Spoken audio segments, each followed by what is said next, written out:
একটা সুইয়ের ছিদ্র দিয়া যাওয়া যেমন কঠিন, মিথ্যাবাদী, অহংকারী, হিংসুক আল্লাহর জান্নাতে যাওয়াটা তত কঠিন। এক কথায় সুইয়ের ছিদ্র দিয়া হাতিও যাবে না, ঘোড়াও যাবে না, গরুও যাবে না। অহংকারী আর মিথ্যাবাদী কখনো জান্নাতে যাবে না। একটু নাউজুবিল্লাহ বলতেন না? আর একটু জোরে বলেন। আল্লাহ। এখন এই যে শয়তান ভাই ভাই দুশ্মনী লাগিয়ে রাখে, চাচা ভাতিজায় লাগিয়ে রাখে, এক দোকানদারের সাথে আরেক দোকানদারের দ্বন্দ্ব কি আছে কিনা? চিল্লিয়ে বলেন আছে কিনা? এক দল আরেক দলের দেখতে পারে না। আওয়ামী লীগ বিএনপি দেখলে যেন কলজা ভাইটা যায়, বিএনপি আওয়ামী লীগ দেখলে যেন জবাই করিয়া দেয়। কি এটা কি আছে কিনা? যারা বলেন আছে কিনা?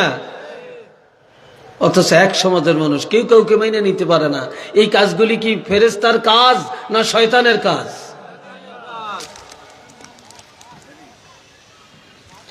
এরপরে আসেন,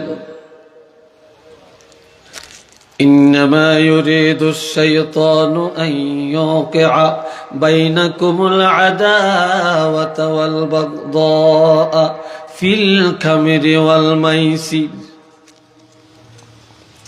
শয়তান দুইটা জিনিসের মধ্যে নিমজ্জিত করে মানুষকে ফিতনায় ফেলায়, হিংসা ঢুকায়। এই দুইটার মধ্যে এক নম্বরে হলো মদ, দুই নম্বরে হলো জুয়া। জোরে বলেন কি? মদ আর জুয়া। এই সমাজে আছে কিনা? নাই মনে হয়। জোরে বলেন আছে কিনা? মদ আর জুয়া। এখন জুয়ার নামে তাস, তাসের নামে জুয়া, ক্যারাম বোর্ডের নামে চলছে জুয়া। আবার পহেলা বৈশাখ যখন আসে, আপনাদের এলাকার কি অবস্থা আমি জানি না, আমাদের এলাকাতে পহেলা বৈশাখ বছরের নতুন দিনে জুয়ার আসর বসিয়া ভাগ্য পরীক্ষা করে। একটু নাউজুবিল্লাহ বলেন। কয় বছরের প্রথম দিন যদি জুয়া খেলে আর ডাইন পাওয়া যায়, তাহলে বোঝা যাবে তার সামনের এক বছর ভালো। নাউজুবিল্লাহ। ঈমান আছে না গেছে? জোরে বলেন, ঈমান আছে না চলে গেছে? ভাগ্যের মালিক কে? আল্লাহ। জুয়ার টাকা হালাল না হারাম? এই জুয়ার টাকা খাইয়া সারা জীবন সেজদা দিলে সে বেহেশতে যাইব না দোজখে যাইব? জুয়ার টাকা আইনা যদি গরু কাটিয়া খাওয়ায় বাপের রুহের মাগফিরাতে, বাপে জাহান্নামে যাইব না জান্নাতে যাইব? জুয়ার টাকা দিয়া যদি মসজিদ করে, তাইলে এই মসজিদে অন্যরা নামাজ পড়লে হবে, কিন্তু এই যেই লোক করছে এই লোকে মসজিদ করিও জাহান্নামে যাবে। একটু নাউজুবিল্লাহ বলেন। আর এই জুয়ার টাকা, সুদের টাকা দিয়া বাংলাদেশের কিছু বড় বড় প্রতিষ্ঠান, মাদ্রাসা চলে। এই জুয়ার টাকা আর ঘুষের টাকা দিয়া 3 তলা 4 তলা 5 তলা 10 তলা হয়, আর খালি মুফতি বানায়, মুফতি। আর এই মুফতিরা বাইর হইয়া মক্তবে যায় পড়ায়, মসজিদের ইমামতি করে। আর এটা জায়েজ নাই, ওটা জায়েজ নাই, ওটা জায়েজ নাই, ফতুয়া তো কোন জায়গায় দিবে। এই জন্য নবীর বিরুদ্ধে, দোয়ার বিরুদ্ধে, মিলাদের বিরুদ্ধে, জিয়ারতের বিরুদ্ধে এখন খালি ফতুয়া দিয়া সমাজে ফিতনা লাগায়। কি ভাই, কথা ঠিক কিনা? এত মুফতি আঙ্গ দরকার আছে নাই কোনো? আর যেগুন ফতুয়া দেয় এগুলি জিগাইয়েন, এগুন যেই মাদ্রাসা পড়ছে এটা জুয়াখোরের মাদ্রাসা আর সুদখোরের টাকার মাদ্রাসা। নাউজুবিল্লাহ বলতেন না জোরে সরে? আল্লাহ। এখন আমার আল্লাহ বলছেন ফিল খামরি ওয়াল মাইসির, মদ আর জুয়ার মধ্যে নিমজ্জিত করে, এই দুইটায় মানুষকে লিপ্ত করায়া শয়তান পরস্পরের মধ্যে দুশ্মনী সাজায়, হিংসা অন্তরে ঢুকায়া দেয়। ওয়াসুদ্দাকুম আন যিকরিল্লাহ, আল্লাহর ইবাদত থেকে দূরে সরাইয়া দেয়। আল্লাহর ইবাদত থেকে দূরে সরে রাখে, ভালো কাজে যাইতে দেয় না, নেক কাজে যাইতে দেয় না। আর ভালো কাজে রওনা করছে, পথের মধ্যে একটা বেঙ্গা লাগাইয়া, একটা মারামারি লাগাইয়া মানুষগুলোর সব সেই দিকে নিয়ে যায়, ওই ভালো কাজের ভালো জায়গার মাঠ খালি হয়ে যায়, ঠিক না? এই এখন যদি রাখালগঞ্জ বাজারে ওখানে যদি দুইজনে একটা মারামারি লাগে, একটা হই হাল্লা শুরু হয়, তো এখানে যা আছেন খালি দৌড় মারবেন।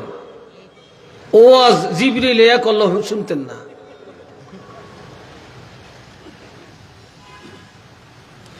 ফিল খামরি ওয়াল মাইসির ওয়া ইয়াসুদ্দাকুম আন যিকরিল্লাহ। আল্লাহর ইবাদত থেকে যিকরুল্লাহর অর্থ ইবাদত। যিকরুল্লাহর অর্থ কি? ইবাদত। আল্লাহর ইবাদত থেকে দূরে সরে রাখে, নামাজে যাইতে দেয় না, মাহফিলে যাইতে দেয় না, নেক কাজে যাইতে দেয় না, ভালো কাজে যাইতে দেয় না। শয়তান ভালো কাজ থেকে মানুষকে ফিরাইয়া রাখে। ওয়া আনিস সালাহ, আর মানুষকে নামাজ থেকে দূরে সরাইয়া চিরতরে বেনামাজি বানায়া জাহান্নামী বানায়া ছাড়ে। উচ্চ আওয়াজে বলুন না নাউযুবিল্লাহ।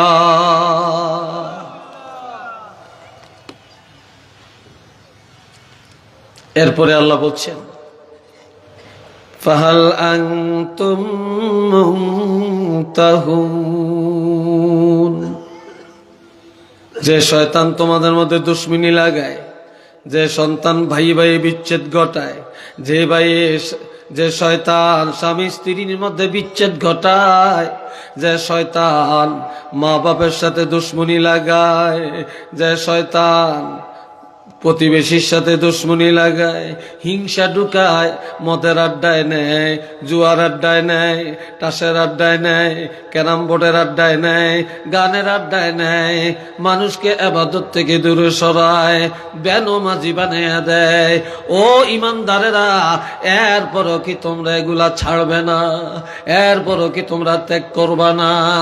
এরপরও কি তোমরা তওবা করে আমি আল্লাহর দিকে ফিরে আসবে না? কন্যা সুবহানাল্লাহ। ফাহাল আনতুম মুনতাহুন, এরপরও কি তোমরা এগুলা ছেড়ে দিবে না? বন্ধুরা আমার, এই জন্য আমার আল্লাহ বলেন, ইয়া আইয়ুহাল্লাযীনা আমানু উদখুলু ফিস-সিলমি কাফা। ও দুনিয়ার ইমানদারেরা, তোমরা ইসলামের মধ্যে পরিপূর্ণভাবে প্রবিষ্ট হও, কমপ্লিট সারেন্ডার আল্লাহর কাছে করো, পুরা মুসলমান হয়ে যাও। কোনটা মানবা কোনটা মানবে না এমন না, ইসলামের কিছু মানবে কিছু অমান্য করবে, আল্লাহর হুকুম কোনটা মানবে কোনটা অমান্য করবে, এমন মুসলমান আল্লাহ চায় না। তবে তোমরা ইসলামের মধ্যে পরিপূর্ণভাবে প্রবেশ করো, কমপ্লিট আত্মসমর্পণ করো। তোমরা যখন বলেছ লা ইলাহা ইল্লাল্লাহু মুহাম্মাদুর রাসূলুল্লাহ, তোমরা যখন বলেছ আমানতু বিল্লাহি ওয়া বিল ইয়াউমিল আখির ওয়া মালাইকাতিহি ওয়া কুতুবিহি ওয়া রুসুলিহি ওয়াল ইয়াউমিল আখির ওয়াল কদরি খাইরিহি ওয়া শাররিহি মিনাল্লাহি তাআলা ওয়াল বা'স বা'দাল মাউত। তোমরা যখন এই স্বীকৃতি দিলা, তখন নামাজ পড়া ফরজ, রোজা রাখা ফরজ, হজ করা ফরজ, যাকাত দেওয়া ফরজ, পর্দা করা ফরজ, হালাল খাওয়া ফরজ, হারাম বর্জন করা ফরজ, গানে না যাওয়া ফরজ, জিনায় না যাওয়া ফরজ, সুদ না খাওয়া ফরজ, হালাল খাওয়া ফরজ। যখন এই স্বীকৃতি দিলা, তখন এই আল্লাহ পাকের আদেশ আর নিষেধ, রাসূলুল্লাহর আদেশ নিষেধ নিষেধ মানিয়া চলা তোমাদের জন্য ফরজ। একটু চিল্লে বলেন না সুবহানাল্লাহ। নামাজ পড়া যেমন ফরজ, অনুরূপ ভাবে অন্যায় থেকে বাঁচাও এরকম ফরজ। কথা বুঝলেন? হারাম থেকে বেঁচে থাকাটা ফরজ। হালাল খাওয়া যেরকম ফরজ, হারাম থেকে বেঁচে থাকাটাও এরকম ফরজ। উদখুলু ফিস-সিলমি কাফা ওয়ালা তাত্তাবিউ খুতুওয়াতিশ শাইতান। শয়তানের পথ অনুসরণ করো না, শয়তানের পথে চলিও না, শয়তানের বন্ধু হয়েও না। ইন্নাহু লাকুম আদুউম মুবিন। শয়তান তোমাদের প্রকাশ্য দুশমন, গোপন দুশমন না, সে প্রকাশ্য দুশমন। এই জন্য আমার ভাইয়েরা, আল্লাহর হাবিব বলেছেন প্রত্যেকটা মানুষেরই পিছনে একদল ফেরেশতা আছে এবং একদল শয়তানও আছে। সাহাবীরা বললেন, ইয়া রাসূলুল্লাহ, আপনার পিছনেও আছে নাকি? কয় আমার পিছনেও আছে। আপনারা আমার দিকে চান না কেন, আরেক দিকে চাচ্ছেন কেন? রাসূল বলেন, ফেরেশতা চায় মানুষকে নেক কাজে নিতে, জান্নাতের পথে চালাইতে। শয়তান চায় তাকে জাহান্নামী বানাইতে। তো সাহাবীরা কয়, হুজুর, ইয়া রাসূলুল্লাহ, আপনার পিছনেও এরকম শয়তান আছে কিনা? নবী বললেন যে হ্যাঁ, আমার পিছনেও এক দল আছে, তবে আমার পিছনে যারা আছে তারা আমার হাতে বায়াত গ্রহণ করেছে, তারা আমাকে বায়াত গ্রহণ করাইতে পারে না, মুরিদ বানাইতে পারে না, তারা আমার মুরিদ হয়ে গেছে। আর তোমাদের পিছনে যারা, তোমরা ওই শয়তানের মুরিদ বানাইতে পারো না, বরং তোমরা শয়তানের মুরিদ হইয়া যাইতেছ। ঠিক নি? তোমরা শয়তানের মুরিদ বানাইতে পারো না, শয়তানের কাছে তোমরা মুরিদ হয়ে যাইতেছ।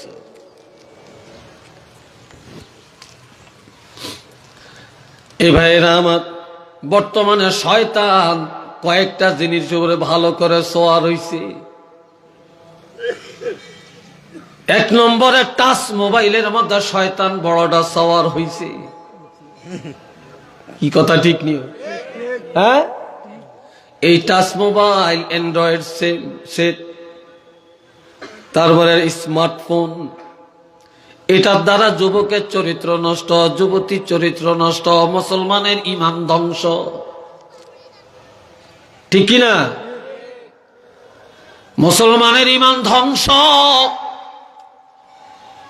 এই স্মার্ট মোবাইলে ফেসবুক, ইউটিউব, হোয়াটসঅ্যাপ যত আছে, যেই সমস্ত নোংরা নোংরা ছবিগুলো এগুলার মধ্যে সম্প্রচার করা হয়, ভালোটা এই দেশের যুবকেরা দেখে না। যদি ভালো কিছু এটার মধ্যে থাকতো তাহলে এত যুবকেরা মোবাইল ব্যবহার করত না। এই খারাপগুলি বেশি থাকার কারণে এখন যুবক যুবতীরা স্মার্টফোন ছাড়া কিছু বুঝে না। কি ভাই, ঠিক কিনা?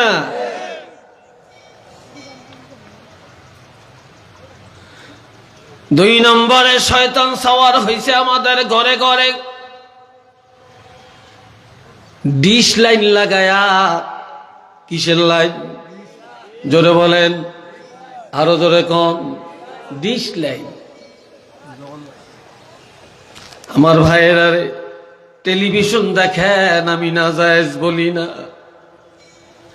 তবে হারাম ফতুয়া দিত আমি দ্বিধাবোধ করি না।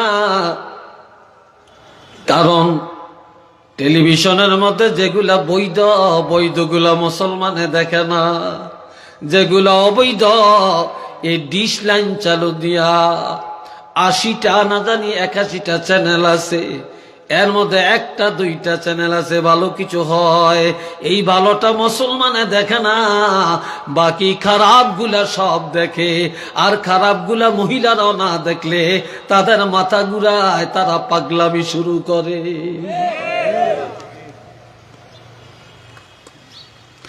আর স্টার জলসা নামক একটা আছে, যেটা নারী পুরুষের চরিত্র ধ্বংস করেছে। একটু নাউজুবিল্লাহ জোরে কর না। তো শয়তান বড়টা সেখানে সওয়ার হয়েছে কিনা বলেন?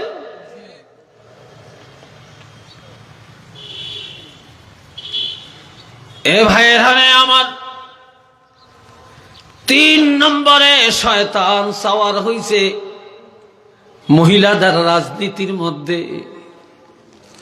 কি ঠিক কিনা? মহিলারা এখনো ঘরে থাকতে চায় না, মহিলা সব এখনো ঘরের বাহিরে। এ বাবাজিরা, করোনা আসছে, করোনার জন্য এত ভয়, ওমিক্রনের জন্য এত ভয়। মুসলমান, আমি আল্লাহর কসম করে বলতে পারি, করোনা আমার আল্লাহ দেয় না, দেয় না, দেয় না। এই করোনা আমাদের চরিত্রের কারণে আসছে। ঠিক কিনা? আল্লাহ কি এত নির্দয়? আল্লাহ গজব দিয়া বান্দাকে ধ্বংস করবে? এটা আমাদের প্রাপ্যতা।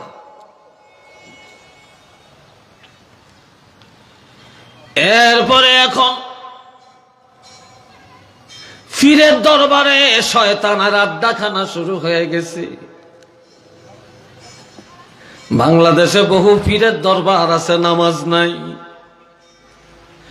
বহু পীরের দরবার আছে, ঢোল আর তবলা বাজে।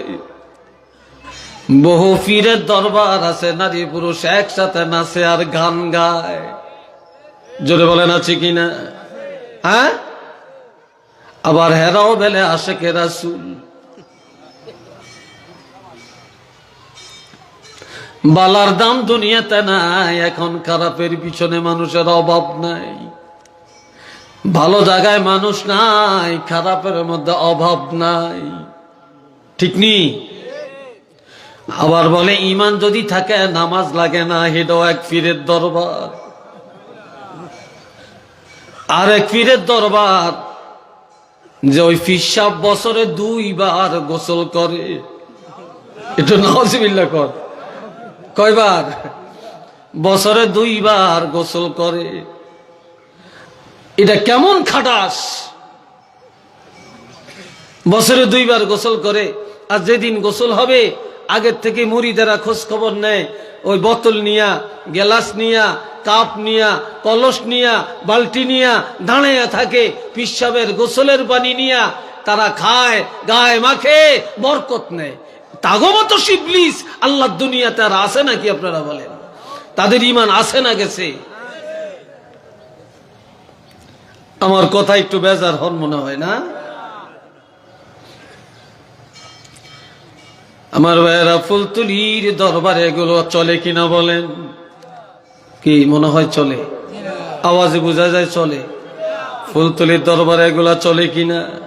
সরসিনা দরবারে চলে কিনা? জৈনপুরের দরবারে চলে কিনা? সোনাকান্দার দরবারে চলে কিনা? জৈনপুরের দরবারে চলে কিনা?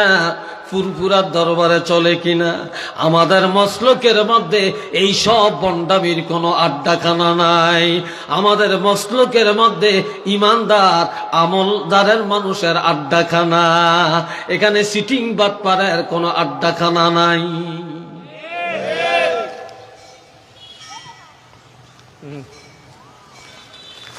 মোহব্বতে পড়েন আল্লাহুম্মা, জোরে জোরে। মাওলানা মুহাম্মদ ওয়া আলা আলি সাইয়্যিদিনা, জোরে জোরে আল্লাহুম্মা।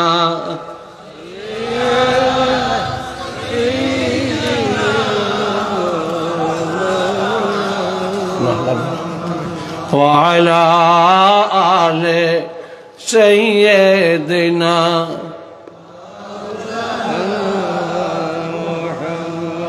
আন-নিসাউ হাবালাতুশ শায়াতিন, মহিলারা হলো শয়তানের লেজ।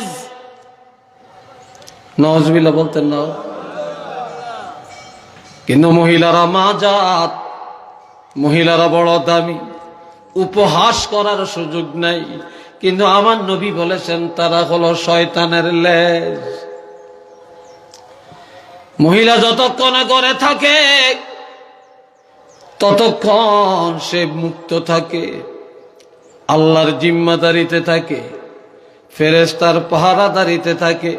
আর মহিলা যখন ঘরের থেকে বের হয়ে যায়, শয়তান তাদের পিছনে লেগে যায়। আল্লাহর জিম্মাদারিতে থাকে না, ফেরেশতার পাহারাদারিতে থাকে না, তখন তারা শয়তানের জিম্মায় চলে যায়। একটু চিল্লিয়ে বলেন না নাউজুবিল্লাহ। বিলাই দেখছেন তো, বিলাই যে খাপ দিয়া প্লেটের থেকে মাছের টুকরা নিয়ে খেয়ে ফেলে, এটা দেখছেন না? আপনি বড় একটা কই মাছ, মাগুর মাছ নিয়ে খাইতে পারছেন, আপনার বাড়ির বিলিটা খালি লেজ পাকায় আর এইভাবে চায়ে থাকে, সুযোগ খোঁজে কখন খাপ দিয়া আপনার প্লেট থেকে মাছের টুকরাটা নিয়ে সে দৌড় মারবে। যখন দেখে আপনার নজরটা একটু অন্য দিকে গেছে বা অন্য মনস্ক হয়েছে, সুযোগ বুঝিয়া হঠাৎ করে খাপ মেরে মাছের টুকরা গোস্তের টুকরা নিয়ে এসে পলায়া যায়। এইভাবে মহিলা বা যুবতীরা যখন ঘরের বাইরে চলে যায়, শয়তান তাদের পিছে পিছে লেজ পাকায়। কি পাকায়? লেজ পাকায় আর সুযোগ টোকায় কিভাবে তার ইজ্জত ধ্বংস করা যায়, নফরমান বেঈমান বানানো যায়, জাহান্নামী বানানো যায়। তখন এই শয়তান পিছে পিছে যায়া অন্তরের মধ্যে বসিয়া শয়তান তারে এমন দোকার মধ্যে ফেলাইয়া দেয় যেই কারণে সে জাহান্নামী হয়ে যায়। একটু চিল্লিয়ে বলেন না নাউজুবিল্লাহ। আর আমার নবী বলেছেন আশ-শায়তানু জাসিমুন আলা কলবে বনি আদম, শয়তানের সিংহাসন হইল বনি আদমের কলব। এই ইবলিস আদম সন্তানের কলবের মধ্যে বসে থাকে, বসিয়া খালি মনটারে ঘুরায়। নামাজ পড়ে রাখাল গুঞ্জ, হিতার মন গেছে আমেরিকা। কি কথা ঠিক কিনা? মন কোথায়? আমেরিকায়। নামাজ পড়ছে মসজিদ, যুবকের মন গেছে প্রেমিকার দিকে। এটি কে করে? জোরে কোন কে করে? শয়তান। এই শয়তান অন্তরের মধ্যে বসা থাকে। ইজা যাকারাল্লাহ খানাসা। আর মুসলমান ইমানদার যখন আমার আল্লাহর জিকির করে, কার জিকির? জোরে বলেন। যখন আল্লাহর জিকির করে, অন্তরে ধাক্কা দিয়া দিয়া আল্লাহর জিকির করে, তখন অন্তর থেকে শয়তান দূর হয়ে যায়। ওয়াইজা গাফালা ওয়াসওয়াসা। আর যখন আল্লাহর জিকির থেকে গাফেল হয়ে যায়, তখন ওই শয়তান অন্তরে বসে ধোঁকা দেয়। কি দেয়? অন্তরের মধ্যে বসে বসে ধোঁকা দেয়। আর মুসলমানের ঘর এখন শয়তানের আড্ডাখানা। মুসলমানের ঘরও এখন হয়ে গেছে শয়তানের সিংহাসন। এই জন্য আমার নবী বলেন, লা তাজআলু বুয়ুতাকুম মাকাবিরা ইন্নাশ শাইতানা ইয়ানফিরু মিনাল বাইতিল্লাযী তাকরাউ ফীহিল কুরআন। আমার নবী বলছেন, ঘর তোমাদের কবর বানায়ো না, গোরস্থান বানায়ো না। যে ঘরে প্রতিদিন কোরআন শরীফ তেলাওয়াত করা হয়, শয়তান ওই ঘরের থেকে দূর হয়ে যায়। যেই ঘরে তেলাওয়াত নাই, যে ঘরে নামাজ নাই, যে ঘরে ইবাদত নাই, জিকির নাই, সেই ঘরে আছে শয়তান। আর যে ঘরে ইবাদত আছে, কোরআন তেলাওয়াত আছে, জিকির আজকার দুরুদ মিলাদ আছে, ওই ঘরের মধ্যে আছে রহমত, বরকত, নাজাত। আর যে ঘরে ইবাদত নাই, এটা গোরস্থান। কেননা গোরস্থানেও ইবাদত নাই, ঘরেও নাই। এই জন্য নবী বলেছেন, ঘরের শয়তানের আড্ডাখানা বানাইও না, তোমাদের ঘর গোরস্থান বানাইও না, ইবাদত খানা বানাও, জিকির আজকারের কারখানা বানাও, এটা খানকা বানাও, ইবাদত খানা বানাও। একটু চিল্লিয়ে বলেন না সুবহানাল্লাহ।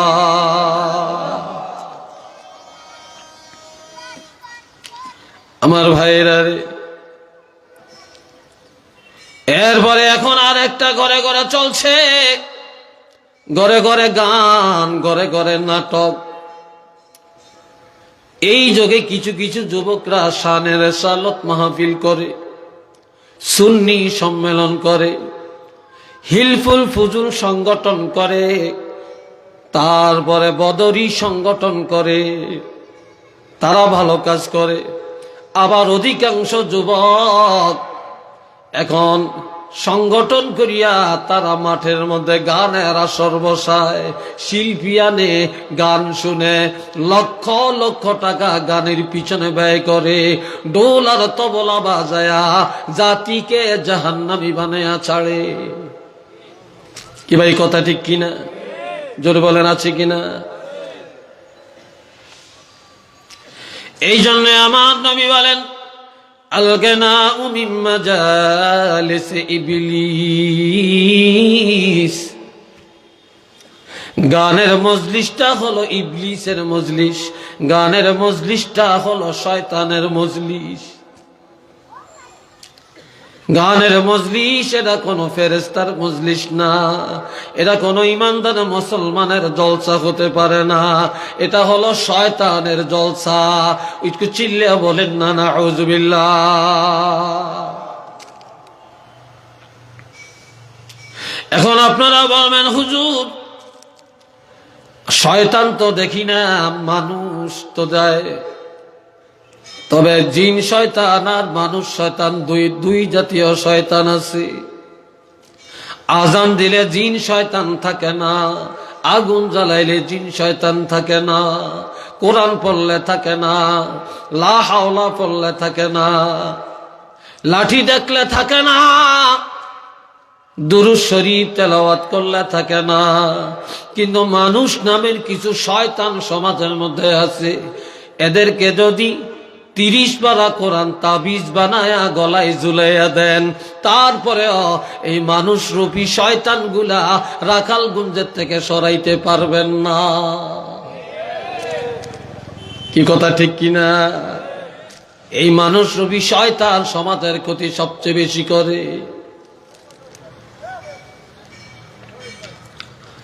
আরেক হাদিসে আমার নবী বলেন, এ যুবকরা শোনো, আল-গিনাউ রুকিয়াতুজ জিনা, গানের গান বাজনা এটা হলো জিনার মন্ত্র। একটু নাউযুবিল্লাহ বলেন না ভাই। গান জিনার মন্ত্র। গানের দ্বারা যুবক যুবতীকে জিনার দিকে ঠেলে দেয়, উৎসাহিত করে, উদ্বুদ্ধ করে। আবার এখন সব ভাষা সব জায়গায় ব্যবহার করা যায় না। ওয়াজের মধ্যে শানের রিসালাতের গজল হবে, ওয়াজের মধ্যে হামদ বাড়ি তাআলা হবে, ওয়াজের মধ্যে ছাত্ররা নাতে রাসূল পরিবেশন করবে। আর এখন মাহফিলের নাম, তাফসীরের মাহফিলের নাম দিয়া সলকা মিছিল করে কয়েকটা ইসলামী গান পরিবেশন করবে। ইসলামের লগে নিয়ে গান লাগাইয়া দিছে। কি কথা ঠিক কিনা? ইসলামের লগে গান লাগাইয়া দিছে।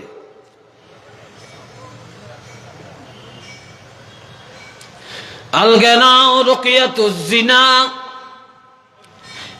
গান বাজনা তবলা দোল এগুলা জিনার মন্ত্র। কেননা এর দ্বারা যুবক যুবতীরা জিনার প্রতি উৎসাহিত হয়, মেয়েরা বেপরদায় যায়। আর দেখবেন কোন মেয়েরা যখন গান গায় তখন তাদের লজ্জা থাকে না, তাদের হায়া থাকে না, তাদের শরীরের বেশভূষা ঠিক থাকে না। এগুলা দেখলে একটা ভালো মানুষের নজর বা চেতনা ঠিক থাকে না, ঠিক নি? চেতনা ঠিক থাকে না। আবার যুবক যুবতী নারী পুরুষ একই মঞ্চের মধ্যে গান গায়, আর শ্রোতারা হাতে তালি দেয়, আর তারা জিনার রাস্তাটা এর মধ্যে খুঁজে নেয়। আপনি দেখবেন যে সমস্ত শিল্পীরা গান গায় তাদের প্রত্যেকেরই পিছনে গার্লফ্রেন্ড, একটা দুইটা তিনটা চারটা পাঁচটা বিয়া হয়, 10 লাখ 20 লাখ টাকা মোহর হয়। আহা, মোহরের টাকা দিয়া ব্যবসা করিয়া বড় বড় বাড়ি গাড়ির মালিক হয়, কিন্তু কোনোটাই সুখীর জীবন যাপন করতে পারে না। এখন একটা শুনতেছি এটার নাম পরি, পরির লগে মনি। এটার বেলে বিয়া 2টা না 3টা না 4টা হইছে, এখন আবার আর একটা বেলে কবে হইব? একটু নাউজুবিল্লাহ কর না ভাই।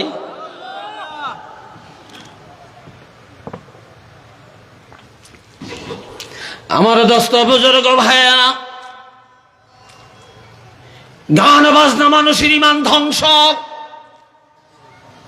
গান বাজনার দ্বারা স্বামী স্ত্রীর বিচ্ছেদ ঘটে যায়। তো তার ফতোয়া আলমগীরের মধ্যে আছে, আত্তাগান্নি ওয়াল মুতাগান্নি হারাম। গান গাওয়া, গান শোনা, যে গায় আর যারা শুনে, হারামুন, উভয়টা হারাম। উভয়টা কি? জিগিরে যুবকরা কয় না, তোরা কি গান গাস? তো বলো না কেন? উভয়টা কি? আরো জোরে বলেন, হারাম। ওয়াজলুসু ফীহি ফিসকুন, গানের মজলিসে অবস্থান করা এটা ফাসিকি অপরাধ, এটা ফাসিকি গুনাহ। কোন ইমাম সাহেব যদি গানের মজলিসে দাঁড়াইছে, কেউ দেখছে, ওই ইমামের পিছনে ইক্তেদা করা জায়েজ নাই। কোন মুয়াজ্জিন যদি গানের মজলিসে দাঁড়াইছে দেখা যায়,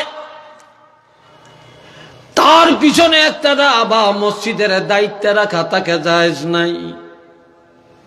কিন্তু কোন কারণে ইমাম সাহেব একদিন একটু 1 মিনিট দাঁড়াইয়া দেখলো, মুয়াজ্জিন দেখলো, পরের দিন চাকরি থাকে না। এই চাকরিরা তারাই ধ্বংস করতে আসে যারা সমাজের মধ্যে গানের মজলিস মিলায়। কি ভাই, কথা ঠিক কিনা? যে মসজিদের কাছে যায় না, যে নামাজ পড়ে না, মুয়াজ্জিন 5 মিনিট আগে আজান দিল কেন, 2 মিনিট পরে দিল কেন, এটা নিয়ে কফিয়ত তলব করে। ইমাম সাহেব ওই ওয়াক্ত কোথায় ছিলেন টার্গেট লাগাইয়া রাখে, কিন্তু সে মসজিদের দ্বারে কাছেও যায় না। ঠিক কিনা? মসজিদের দ্বারে কাছেও যায় না। এটি ইবলিসের খালাতো ভাই। মসজিদের সেক্রেটারি সুদের আড্ডাখানায়, মসজিদের সভাপতি মদের আসর মিলায়, অধিকাংশ মসজিদের কেশিয়ার জুয়ার আড্ডা আর তাসের আড্ডায় জীবন কাটায়। একটু চিল্লিয়া বলেন না নাউজুবিল্লাহ। কি ঠিক কিনা? মসজিদের সদস্য দলের প্রভাব দেখে মসজিদের সদস্য হইছে, হেতারে পাইবেন সে গান গায়, 1 নম্বরে গায়ক। এরকম হাজারো প্রমাণ আমাদের কাছে আছে। এই জন্য বাবাজি, গান গাওয়া, গান শোনা এটা হারাম। গানের মজলিসে যাওয়া, দাঁড়ানো, বসা, এটা হলো ফাসিকি গুনাহ। ওয়া তালাজ্জুজু বিহা কুফরুন, গান শোনার পরে যদি বাহা বাহা বলে, মজা পায়, স্বাদ পায়, গান মজলিসে যায় হাতে তালি দেয়, কুস্তি পিটে, এটা হলো কুফরি, এটার দ্বারা ঈমান চলে যায়। নাউজুবিল্লাহ কইতেন না তো বাড়ির যে একসাথে কইবেন তো একটু জোরে কর না, নাউজুবিল্লাহ। এই জাতীয় মুসলমান এই এলাকায় মনে হয় নাই, কেন আসেনি? এই এলাকায় আছে, থাকার কথা না, এটা আমার বিশ্বাস হয় না। এরপরে সর্বশেষ কথাটা বলতাম নি, মোমেন আর কাফেরের মধ্যে বিবাহ জায়েজ আসেনি? কি গো মুহাক্কিক হুজুর এখানে আছেন, প্রিন্সিপাল সাহেব হুজুর আছেন, বলেন তো জায়েজ আসেনি? বিয়ে হইবনি? মুসলমান বানায়া এরপর বিয়া করতে, আর দুইজনই মুসলমান, স্ত্রীও মোমেন স্বামীও মোমেন, ঠিক নি? স্ত্রী মোমেন আর স্বামী মোমেন, মোমেনে মোমেনে বিয়া, ঠিক আছে। এখন একজনে যদি ঈমান চলে যায় আর একজনের ঈমান আছে, একজন কুফরি করেছে, একজন কাফের হয়ে গেছে, আর একজনের ঈমান আছে, বিয়া ঠিক আছে নি? এটা চিল্লে কম। এই জন্য বলে ওয়া ইমরাআতুহু বায়নাতুন, এটা হলো হাদিসের একেবারে শেষ রেজাল্ট। গান গাওয়া হারাম, গান শোনা হারাম, গানের মজলিসে যাওয়া ফাসিকি অপরাধ। আর গান শুনে যদি মজা পায়, এটার দ্বারা ঈমান চলে যায়। স্বামীর ঈমান চলে গেছে, যদি বিবির ঈমান থাকে তাহলে বিবাহ বিচ্ছেদ হয়ে গেছে। বিবির ঈমান আছে বা স্বামীর ঈমান আছে, বিবির ঈমান চলে গেছে, তাদের বিবাহ ঠিক নাই। শরীয়ত বলে তাদের বিবি তালাকে বায়েন হয়ে গেছে। এই বিবির সাথে তওবা করা ছাড়া, বিবাহ দৌরান ছাড়া এই বিবির সাথে দেখা দেওয়া হারাম, মেলামেশা হারাম, তাদের সন্তান হবে হারামজাদা। একটু চিল্লে বলেন না নাউজুবিল্লাহ, আর একটু জোরে কান।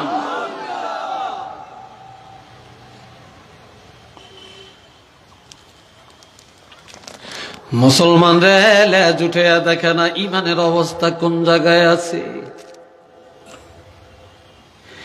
এই জন্য আবার ভাইয়েরা,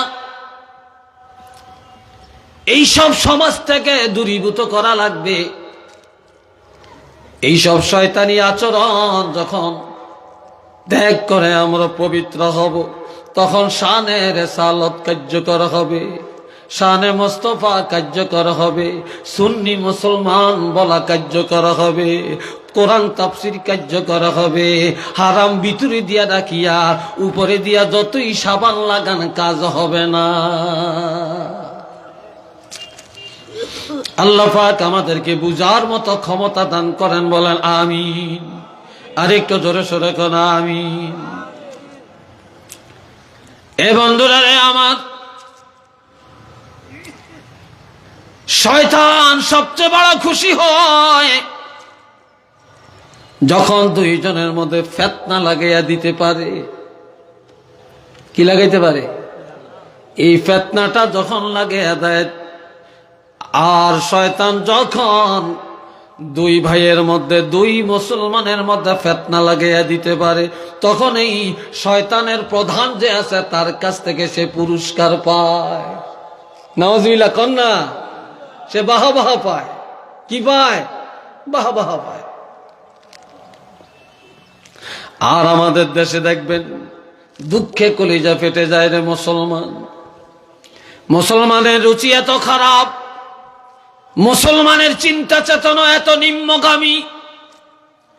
একটা মাদ্রাসার ছাত্র অথবা স্কুল কলেজের ছাত্র সুন্দর একটা কোরআন তেলাওয়াত করল, একটা হাম পরিবেশন করলো, নাতে রাসূল পরিবেশন করলো, এত মধুর আওয়াজে পরিবেশন করলো। এই দেশের কোন ধনী কোন মুসলমান বলে না ভালো লাগছে, তারে 100টা টাকা প্রেজেন্টেশন করি।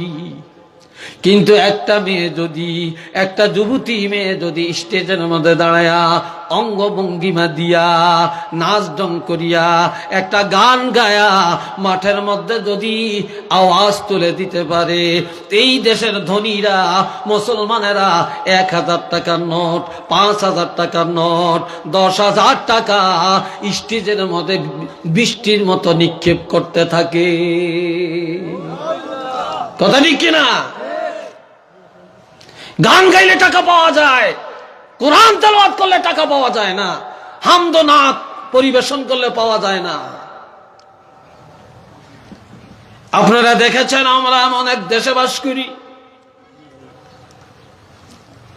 যে আমাদের দেশের ক্রিকেটাররা বিদেশ যায় খেলাধুলা করে, যদি তারা বিজয় লাভ করে, বাংলাদেশে আসলে তাদেরকে রিজার্ভ বিমান দিয়ে আনা হয়। এয়ারপোর্টের মধ্যে হাজার হাজার নেতা কর্মী, হাজার হাজার মানুষেরা গাড়ি নিয়ে, গাড়ির বহর নিয়ে বসে থাকে। তাদেরকে ফুলের মালা দিয়া রাজধানীর অলি গলিতে ঘুরায়। আবার রাষ্ট্রীয়ভাবে তাদেরকে প্রতিজনকে একটা একটা করে ফ্ল্যাট বাড়ি দেওয়ার সিদ্ধান্ত দেয়। আর এই দেশের হাফেজ কোরআন আলেমরা যদি কোরআন তেলাওয়াত করে, যদি 60-70টা দেশের মধ্যে প্রথম স্থান অধিকার করে বাংলাদেশে আসে, তাকে ফ্রি টিকিট দিয়ে বিমানে আনা হয় না, এমন রিজার্ভ বিমানে আনা হয় না, গাড়ির বহর দিয়া পাড়ায় পাড়ায় রাজধানীর অলিগলিতে ঘুরায় না, এমন কি কোনো বাড়ি দেওয়ার সিদ্ধান্ত দেওয়া হয় না। ঠিক কিনা বলেন? কয়টা বাজে? আল্লাহ, কষ্ট হয় মনে আপনাদের না? বিরক্ত লাগতেছে? সবাই একটু মহব্বতে পড়েন সাল্লাল্লাহ, জোরে জোরে জোরে জোরে, আলা মুহাম্মদ সাল্লাল্লাহ সাল্লাল্লাহু আলা মুহাম্মদ সাল্লাল্লাহু। এই জন্য আমার ভাইয়েরা, গুনাহ থেকে বেঁচে থাকা এটা হলো সবচেয়ে বড় জিহাদ। আসাদুল জিহাদে জিহাদুল হাওয়া। এ বন্ধুরা আমার, আপনি ধর্মযুদ্ধে গিয়া যুদ্ধ করলেন, এটাও যুদ্ধ। দুই ভাইয়ের মধ্যে মীমাংসা করার জন্য যুদ্ধ করলেন, এটাও যুদ্ধ। কিন্তু সবচেয়ে বড় যুদ্ধ হলো অন্তরের যুদ্ধ। নিজের অন্তর যেই দিকে যায় তার বিপরীত চলার নাম জিহাদুল হাওয়া। আপনার মন চায় হারাম খাইতে, হারামের থেকে নিজকে ফিরাইয়া রাখা। মন চায় গানে যাওয়ার জন্য, মনটাকে গানের থেকে ফিরাইয়া রাখা। মন চায় গাঞ্জার আড্ডায় যাইতে, মনটাকে ফিরাইয়া রাখা। মন চায় জুয়ার আড্ডায় যাইতে, জুয়ার থেকে মনটা ফিরাইয়া রাখা। মন চায় আপনাকে জুলুমের কাজে যাইতে, এই অন্যায় থেকে মনটাকে ফিরাইয়া রাখা। এই অন্তরের বিরুদ্ধে যুদ্ধ করা, এটাই হলো সবচেয়ে বড় যুদ্ধ। এটাই হলো জিহাদ আকবর। একটু চিল্লিয়ে বলেন না সুবহানাল্লাহ।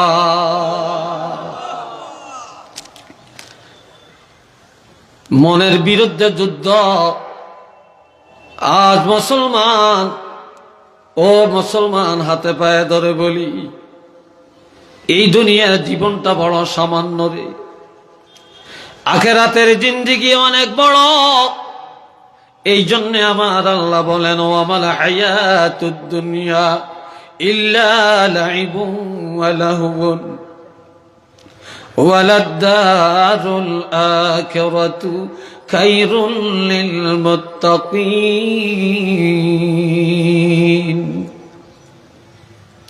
আমার আল্লাহ বলেন, এই দুনিয়ার জিন্দগিটা খেল তামসা ছাড়া আর কিছু না। এটা একটা খেলার মাঠ, এটা তামাশার জগৎ। তামাশা করতে করতে সময় চলে যায়, টের পায় না কিভাবে সময় চলে যায়। খেলতে খেলতে প্লেয়ার টাইম ওভার করে ফেলে, টের পায় না কিভাবে টাইম চলে গেছে রে। কিন্তু দুনিয়ার বেঈমান নাফরমান ইহুদি নাসারার জন্য দুনিয়ার জীবন হলো তামাশা করার জিন্দিগি, আনন্দের জিন্দিগি। এই জন্যে আল্লাহর হাবিব বলেছেন, আদ-দুনিয়া জিফাতুন তালিবুহা কালাব। আরেক হাদিসে আছে যে এই দুনিয়াটা এটা হলো মরা জানোয়ার, এটা মরা বস্তু। মরা বস্তুর পিছনে যারা দৌড়ায় তারা জানোয়ার, তারা কুকুর। কেননা কুকুরে মরা জিনিস খায়। আর হাদিসে দুনিয়া সিজনুল লিল মুমিনিন, এই দুনিয়াটা ঈমানদারের জন্য জেলখানা, ওয়া জান্নাতুল লিল কাফিরিন, আর বেঈমান কাফেরের জন্য হলো এটা বেহেশতখানা। দুনিয়ার